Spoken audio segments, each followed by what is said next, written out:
It is an exam day tomorrow, and students all know that for each exam you want to put your best foot forward and get the highest score you can possible, either so for your GPA or for a scholarship or just to pass the class.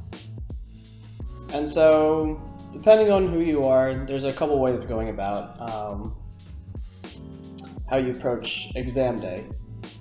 And you can study the night before, 7 days prior. You can go off an outline the professor sends you. You can read one resource, two resources, three resources, all the resources, none of the resources, PowerPoints, and there's just so many different ways of getting the knowledge you need for the upcoming exam. And the way I prepare myself for these exams is that I will have a good foundational understanding of all the topics that could appear on the exam. I'll have a deeper than surface level understanding of all the topics so that I am well-rounded enough for any question that might be on the exam. And there are some people out there who will do less than that, but then there are some people who will do even more and go above and beyond and understand each concept to a depth that wasn't covered in class so that they are even more well prepared for the exam. Regardless of how you go about the exam, when you actually start taking the exam, this is one obstacle that doesn't appear when studying.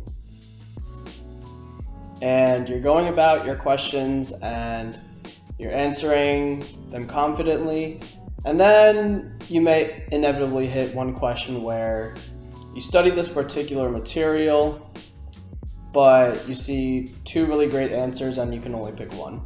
And you see a choice that really grabs your attention. It's just a little bit different than the other, and you just have a feeling that you should pick it. But 5 seconds later, you kind of reason out that the second option is probably the better one, and so you go ahead and pick that one and you move on. And let's just say that happens for like 4 or 5 questions and going onward. Now, it's definitely one of my favorite things when students always talk about the exam afterwards. There's no doubt about it. Everyone remembers one question or two and even a couple that they were stuck on, and I always love hearing, oh yeah, I picked this one for that question, but I was stuck between the two, but I really picked this one. I think that's the one. And then when answers come out and review session starts, they come to that problem and the other problems they had second guessed themselves on. They found out that the choice they would have originally picked if they didn't second guess themselves was the right one.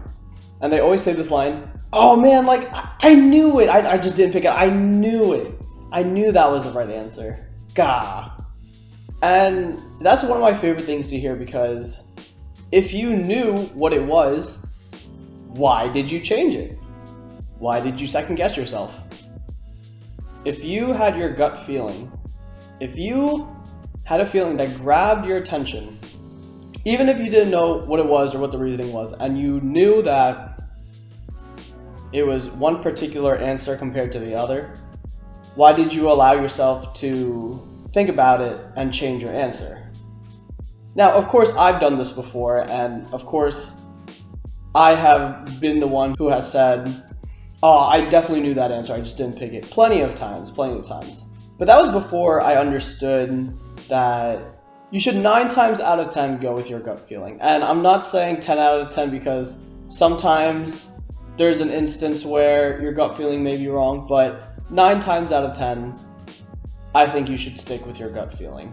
And I don't know what the gut feeling is. I think I read somewhere that the gut feeling is like just a deep subconscious intuition of a situation that you have previously encountered before in a similar way, and so you kind of know how to deal with it or kind of know what answer to pick, even though you may not remember it, but you have gone through something similar before. But regardless, there's something that made you gravitate towards a certain choice of yours.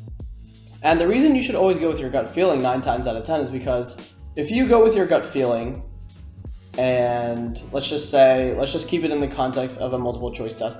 If you go with your gut feeling A and the right answer is B, but you didn't switch, you wouldn't feel as bad about yourself because you genuinely thought it was A and you went with it, you stuck to it, and it just happened to be B. So you give yourself a pat on the back and it's okay because you went with A.